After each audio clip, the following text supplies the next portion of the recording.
Hello, everyone. This is Zami Eccles Irwin from FilmFestivalCircuit.com and the assistant director of the Portland Comedy Film Festival. We're gearing up for our spring 2023 season, which will be screening on May 21st at the beautiful, historic Clinton Street Theater in Portland, Oregon. Today, I'm talking to one of our participating filmmakers. Joseph Gamble is the director of Let's Go Daddy. Joseph, thank you so much for meeting with me. Thank you for meeting with me this afternoon. So, in brief, Let's Go Daddy is very unique. What inspired you to make this film? It was a combination of things, actually. One of the initial inspirations was I really felt I needed to mitigate my stay-at-home restlessness that developed over the last couple of years, like maybe for a lot of folks. And so I felt the best way to kind of address that was give myself a project. I needed a project that would kind of take my mind to a more constructive and creative space. And in that regard, I decided to create an album of digital music. As I was progressing through that phase, some of the songs that kind of were created popped out in my mind as being good candidates for a pairing with a film. What could be better for a song than a nice companion comedy film? Totally. And so from that, with the song basically being the script for the film, I carried forth, and so was Let's Go Daddy was born. Excellent. Well, I want to ask a little bit about how you got the idea for the visual.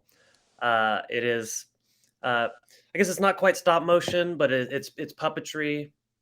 It's filmed from the specific angles to make it look, true to life. What was that process like, and how'd you decide to do that?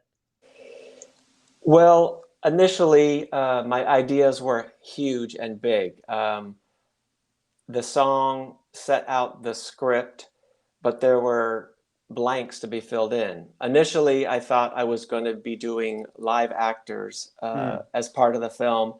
And when I started to research what that process would be in terms of time and resources, I kind of switched gears and went to more of a animation flair about it. You're correct. Some of it was stop motion. Some of it was actual live footage, just edited in such a manner that it hopefully created kind of a compatible visual. Um, the theme, although maybe not obvious to all, is kind of a 50s, 60s vintage uh, aesthetic. And some of the influences for that decision come from where I currently live, which is in Palm Springs. It's full of iconic architecture, stars, some exaggerated forms, performances, music. So taking that all together, I've kind of settled in on, what the movie poster shows, not to do any spoiler alerts here, but we have a pink 1959 Eldorado Cadillac. Who else was around at that time? Um, One of the cast members named Barbie, but the film, her name is Kiki. And so with that and some of the backdrops of the actual iconic architecture, it just all kind of came together for me. There's some continuity in those forms. It represents kind of a time period, kind of a vintage throwback. I thought it would be interesting. Totally. Well, I love that you're responding to the lineage of your location and bringing in these spatial qualities into the film, and it reads very well. I love this one.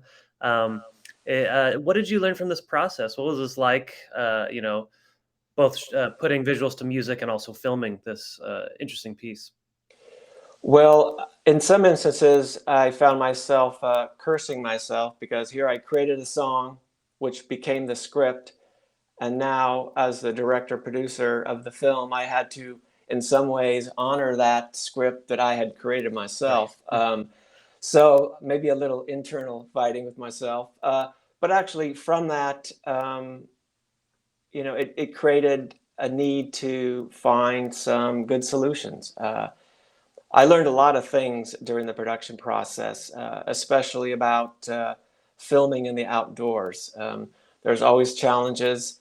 Um, Totally. one particular day, I really, in keeping with the pink Cadillac theme, I really wanted to get a backdrop of the Elvis honeymoon house, which is in town. And so that day, the lighting was perfect, but the wind was not cooperating at all. Mm, So props and things were flying around. So sometimes the challenge can frustrate a little bit, but then sometimes it results in a better product because it causes you to kind of on the fly rethink how you're going to be telling the story. Maybe not exactly how you thought you would, and I think from that process, sometimes the product is better. totally. Yeah, I think navigating those surprise elements is part of the beauty of independent productions, and having that final product, be a true response of what was going on in the creation process. Are you working on any more shorts? Do you have any more videos to pair with songs? Anything in the works? Most definitely. There are some key songs that I'm finishing up right now. And in that regard, I'm also beginning to storyboard some additional short film music video frames for those projects. So definitely want to continue in this vein for the next couple of projects. Excellent. Well, is there anything else you'd like to add about Let's Go Daddy?